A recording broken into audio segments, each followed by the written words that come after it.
एक बार देवर्षि नारद जी विंध्याचल के पास गए। विंध्याचल ने नारद जी के चरणों में प्रणाम किया। भगवान बड़ी कृपा की, आपने दर्शन दिया। आप तो विचरण ही करते रहते हैं, कोई नया समाचार हो सुनाइए।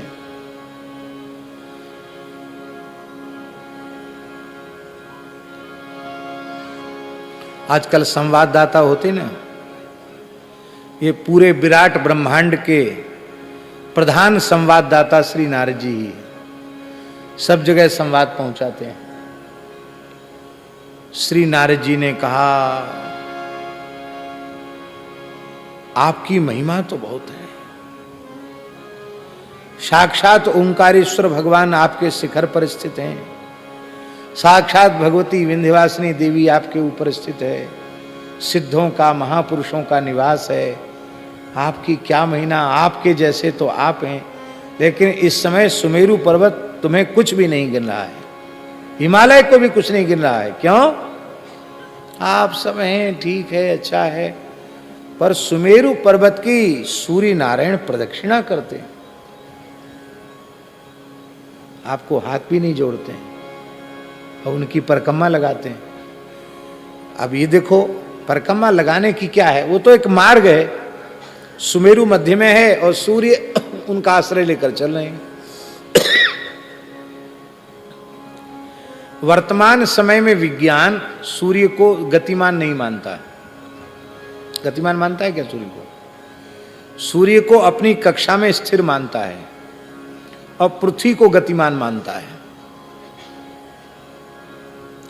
इसी गणित के आधार पर, इसी विज्ञान के आधार पर सारे उपकरण बने हैं, सारी मशीनें बनी हैं, शोध आदि सब इसी को केंद्र में रख करके चलते हैं।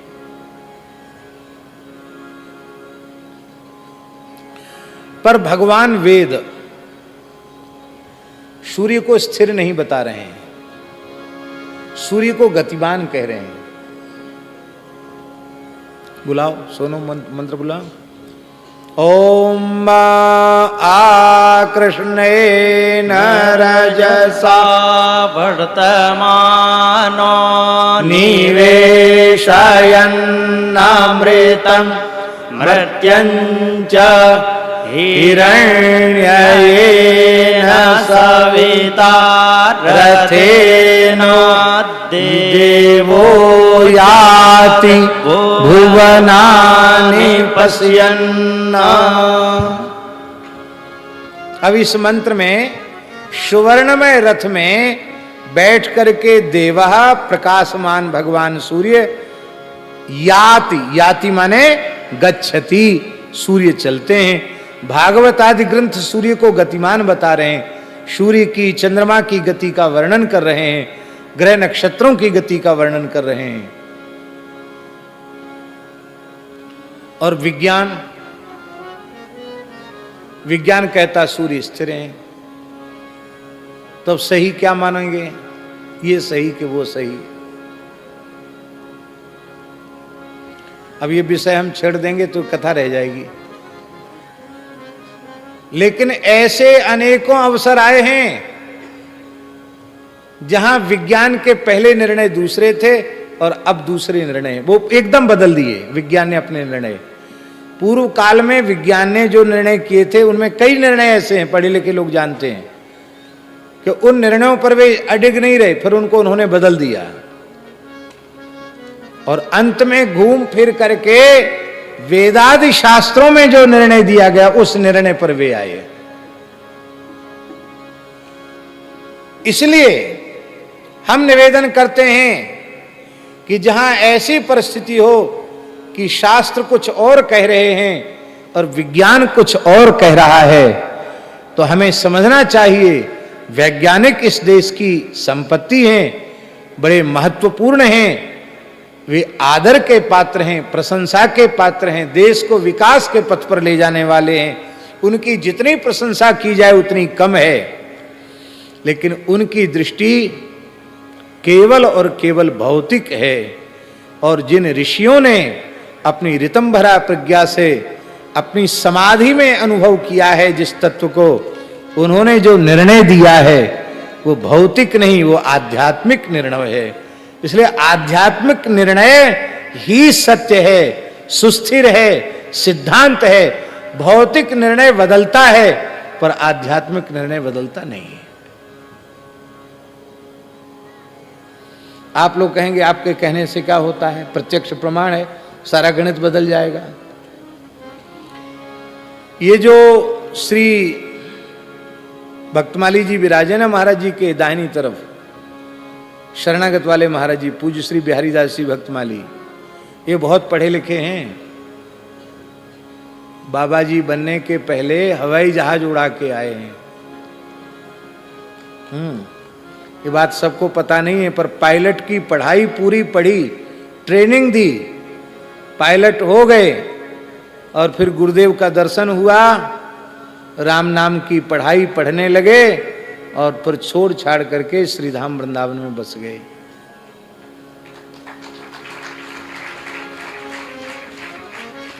ये बात कहना नहीं चाहिए, हमने शायद अब तक कभी कही नहीं, लेकिन पहली बार कह रहा हूं। तो अब हम पढ़े लिखे की बात इसलिए कह रहे हैं कि आपने पृथ्वी को स्थिर माना, आपने पृथ्वी को गतिमान माना और सूर्य को स्थिर माना। अब हम आपसे कह रहे हैं आप पृथ्वी को स्थिर मान लो, सूर्य को गतिमान मान लो, तो भी तो गणित बन जाएगा कि नहीं बन जाएगा? भाई एक को स्थिर मानना पड़ेगा और एक को गतिमान मानना पड़ेगा। तो पृथ्वी अचला है, उसे स्थिर मान लो और सूर्य को गतिमान मान लो, तो भी तो गणित बन जाएगा कि नहीं बन जाएगा? सारे उपकरण बनेंगे कि नहीं बनेंगे? सारे शोध कार्य हो सकते हैं कि नहीं हो सकते हैं? पर वो सोच रहे हैं कि सूर्य को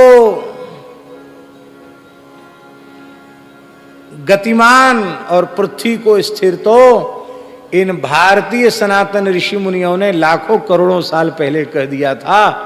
हम वही कहने लग जाएंगे तो लोग कहेंगे इन्होंने नई बात क्या लाई। एक नई बात सब लोगों के सामने रखने के लिए बोले पृथ्वी स्थिर है, सूर्यगत नहीं, सूर्य स्थिर है और पृथ्वी गतिमान है। इसलिए वस्तुतः सही निर्णय यह है कि सूर्य गतिमान है, पृथ्वी अपनी कक्षा में स्थिर है, सारे काम बन जाएंगे। और पृथ्वी के मध्य में सुमेरु है तो सूर्य चलता है। तो दिन रात्रि का विभाग भी यही है कि सुमेरु की छाया जहां पड़ गई वहां रात्रि हो गई और जहां सूर्य का प्रकाश हो गया वहां दिन हो गया। ये सुमेरु, ये सूर्य घूम रहा है तो इधर रात्रि हो गई, इधर आया तो इधर दिन हो गया, इधर रात हो गई। इस तरह से दिन रात का विभाग चलता रहता है। तो सुमेरु की परिक्रमा होती है, तुमको तो कोई घास डालने वाला नहीं, कोई पूछने वाला नहीं। अब तो विंध्याचल नाराज हो गए, बोले गुरुजी आपने ही बढ़िया बात हमको बताई है, अब हम क्या करें? बोले क्या, ईंट का बदला पत्थर से देंगे? तुम कमजोर थोड़े ही हो, सिद्धों का निवास है, संपूर्ण शक्तियां तुम में निहित हैं, सूर्य के रास्ता को रोक लो। विंध्याचल इतना बढ़ा कि सूर्य के मार्ग को उसने रोक लिया। अब वो सुमेरु की परिक्रमा कैसे करे? अब एक तरफ तो रात ही रात और एक तरफ दिन ही दिन। अब दिन ही दिन रहे तो भी तो प्रलय हो जाएगा और रात ही रात रहे तो भी प्रलय हो जाएगा। सृष्टि के संतुलन के दिन और रात दोनों बराबर रहना जरूरी है। हाहाकार मच गया, धर्म कर्म का लोप होने लग गया। सब देवता अगस्त जी की शरण में गए। उस समय अगस्त जी काशी में निवास करते थे। बोले महाराज सारी सृष्टि को नष्ट होने से आप बचा लीजिए। सारी बात बताई। अगस्त जी बोले कोई बात नहीं, विंध्याचल मेरा शिष्य है, दीक्षित शिष्य है, मेरा मन कंठीबंध चेला है, मैं उसको समझा देता हूं। अगस्त जी का शिष्य है विंध्याचल। जैसे ही अगस्त जी आए ये विंध्यवासिनी देवी उधर ही तो विंध्याचल वहीं तक फैला हुआ है, बनारस तक।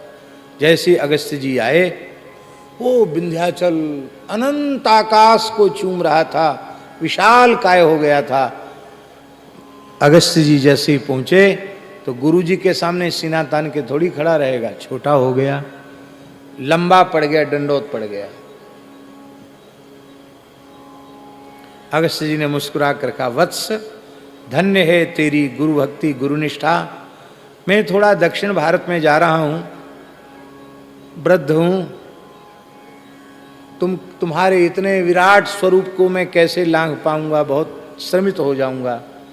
इसलिए मैं दक्षिण भारत से जब तक लौट के ना आ जाऊं तब तक ऐसे ही पड़े रहो। पड़े पड़े विंध्याचल ने कहा, जो आज्ञा।